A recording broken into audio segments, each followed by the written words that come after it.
अस्सलाम वालेकुम dear students, my dear friends, welcome to my YouTube channel के mathematics. आज के हम परमुटेशन पे लेक्चर हो रहा था, तो उसमें आज उसका नेक्स्ट करते हैं। कुछ थ्योरम्स को स्टेटमेंट देखेंगे। तो उससे पहले क्या कहते हैं, अल्टरनेटिंग ग्रुप किसे कहते हैं? कहते हैं the set A N of all even permutation in S N. यानी एस एन में आपके पास क्या होती थी, परमुटेशंस होती थी, उसमें इवन भी होती थी, आड भी होती थी। लेकिन कहते हैं अगर एस एन में से इवन परमुटेशंस को निकाल के एक दूसरा सेट बना ले ए एन, तो इस सेट को हम क्या कहेंगे, इस कॉल्ड अल्टरनेटिंग ग्रुप। क्योंकि एस एन ग्रुप है, उसमें से इवन परमुटेशन निकाल दी तो वो भी एक ग्रुप होगा। ठीक हो गया। अब बच्चों ए एन का जो ऑर्डर होगा ना, ए एन का जो ऑर्डर होगा वो क्या होगा, एस का ऑर्डर, एस एन का ऑर्डर था एन फिक्टोरियल। तो आपको पता है कि जितने भी परमुटेशन बनती हैं आधी इवन होती हैं, आधी आड होती हैं। तो ए एन का ऑर्डर होगा एन फिक्टोरियल बाई 2। अब इससे रिलेटेड एक दो थ्योरम हैं, उनके स्टेटमेंट देख लें। कहते हैं the set A N of all even permutations in S N is a subgroup of S N. ठीक है, वो एस एन का क्या होता है बच्चों, सब ग्रुप होता है। और दूसरे में कहते हैं the alternating group A N of degree n is a normal subgroup of S n. S n का क्या होता है, सब ग्रुप होता है, और सब ग्रुप फिर नॉर्मल भी होता है, normal subgroup of S N and has order N factorial over 2। ठीक हो गया। यानी ए एन जो है आपका, ए एन एक तो ये सब ग्रुप होता है एस एन का, और फिर ए एन जो होता है वो नॉर्मल सब ग्रुप भी होता है, एस एन का नॉर्मल सब ग्रुप भी होता है। अच्छा जी, S2, S2 क्या होता है, सिमेट्रिक ग्रुप ऑफ डिग्री 2। ठीक है, तो इसमें कितने परमुटेशन पड़ी होंगी आपके पास, सिर्फ 2, एक आइडेंटिटी, एक वो खुद, ऐसे होंगी ना, क्योंकि 2 का फैक्टोरियल क्या आता है बच्चों, 2, तो इसमें 2 परमुटेशन होंगी। ठीक है, तो S2 क्या होगा, अबिलियन। ठीक है, ये स्मॉलेस्ट अबिलियन ग्रुप है। ठीक है, S2 अबिलियन होता है। और आगे है S3, ये क्या है, सिमेट्रिक ग्रुप ऑफ डिग्री 3। ठीक है, तो इसके अंदर जो एलिमेंट्स, जो इसके जो एलिमेंट्स होते हैं एस एन के, वो बेसिकली परमुटेशंस होती हैं।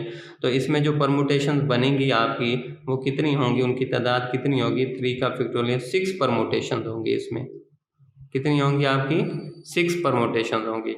तो S3 is non abelian, S3 non abelian होता है। ठीक है, और S3 इज नॉन अबिलियन है तो फिर नॉन साइक्लिक होगा। ठीक है, S3 एक नॉन साइक्लिक है, और S3 is the smallest non abelian group. अगर वो पूछ ले कि कोई ऐसा ग्रुप बनाए, स्मॉलेस्ट नॉन अबिलियन ग्रुप कौन सा होता है, तो आप कहेंगे S3 is the smallest non abelian group. ठीक है, और स्मॉलेस्ट अबिलियन ग्रुप कोई पूछ ले तो हम कहेंगे S2, symmetric group of degree 2। ठीक है, इज अबिलियन ग्रुप। जी, आगे एक थ्योरम है, स्टेटमेंट देखें कि every permutation of degree n can be written as the product of cyclic permutation acting on mutually disjoint set.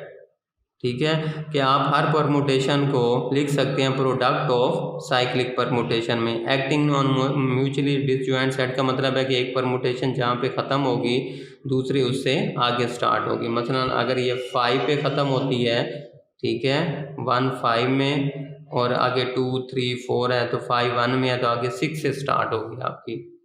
ठीक है, तो इसको कहते हैं म्यूचुअली डिसजॉइंट सेट्स। ठीक है, नेक्स्ट थ्योरम की स्टेटमेंट देखें, प्रूव दैट, कहते हैं every cyclic permutation can be written as the product of transposition. क्या कहते हैं, आप हर साइक्लिक परमुटेशन को प्रोडक्ट ऑफ ट्रांसपोजिशन में लिख सकते हैं। ठीक है, यानी कि हम एक परमुटेशन है, उससे हम प्रोडक्ट ऑफ साइक्लिक में आते हैं, फिर साइक्लिक से प्रोडक्ट ऑफ ट्रांसपोजिशन में आते हैं। जी, नेक्स्ट थ्योरम है every permutation of degree n can be written as the product of transposition. वही बात कि आपके पास क्या है, आपके पास एक परमुटेशन है जिसकी डिग्री n है, आप यहाँ से पहले बनाएंगे प्रोडक्ट ऑफ साइक्लिक परमुटेशन, ठीक है, जितने भी बने, उसके बाद फिर हम अगला स्टेप होगा कि वहाँ से फिर हमने ट्रांसपोजिशन बनानी है जिनकी लेंथ 2 है, मतलब 1 2 में, 1 3 में, 1 4 में, ठीक है। परमुटेशन से बनता है product of cyclic permutation, cyclic से फिर क्या बनता है, साइकिल, साइकिल बनता है, और साइकिल से फिर आपकी ट्रांसपोजिशन बनती है। नेक्स्ट थ्योरम की स्टेटमेंट है द प्रोडक्ट ऑफ 2 इवन या odd permutation is an even permutation. कहता है कि आपके पास 2 इवन परमुटेशन हो या 2 ऑड परमुटेशन हो, लेकिन आंसर जो आएगा वो इवन परमुटेशन आएगी, ठीक है। नेक्स्ट है the product of 1 even and 1 odd permutation is an odd permutation. बस इसका रिजल्ट याद कर लें कि अगर 2 इवन परमुटेशन है या 2 ऑड परमुटेशन है तो उनका जो प्रोडक्ट आएगा वो इवन आता है, और एक इवन और एक ऑड का प्रोडक्ट ऑड परमुटेशन आता है।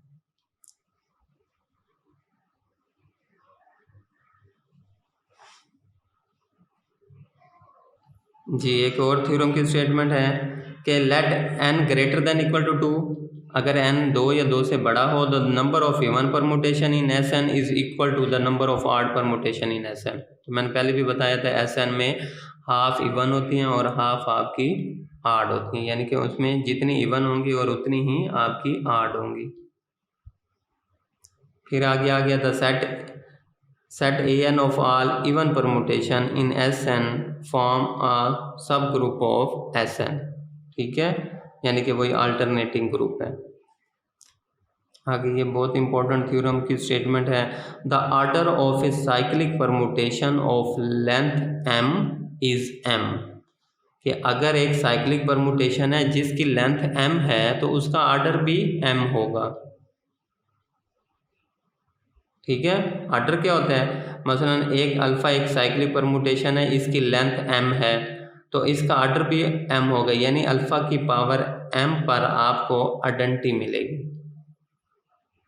ठीक है। तो क्या कहता है the order of cyclic permutation of length m is m, ठीक है, कि एक साइक्लिक परमुटेशन की जितनी लेंथ होगी उसका ऑर्डर भी वही होगा, यानी कि उस अल्फ़ा की पावर उसी पावर पर आपको वहीं पे आइडेंटिटी मिलेगी। अगर अल्फ़ा एक परमुटेशन है और उसकी लेंथ 5 है तो अल्फ़ा की 5 पर आपको आइडेंटिटी मिलेगी, इसका मतलब है अल्फ़ा का जो ऑर्डर होगा वो आपका 5 होगा। आगे एक थ्योरम की स्टेटमेंट देखें the set Sn of all permutation on set X with n elements is a group under operation of composition। जो ऑपरेशन होता है ये कंपोजिशन होता है, या फिर इसको कह सकते हैं या मल्टीप्लिकेशन ऑफ द परमुटेशन, ठीक है। जो Sn होता है ना वो क्या कहता है इज अ ग्रुप, ये ग्रुप होता है under the operation of composition या मल्टीप्लिकेशन, यानी जिसे हम कहते हैं सिमेट्रिक ग्रुप।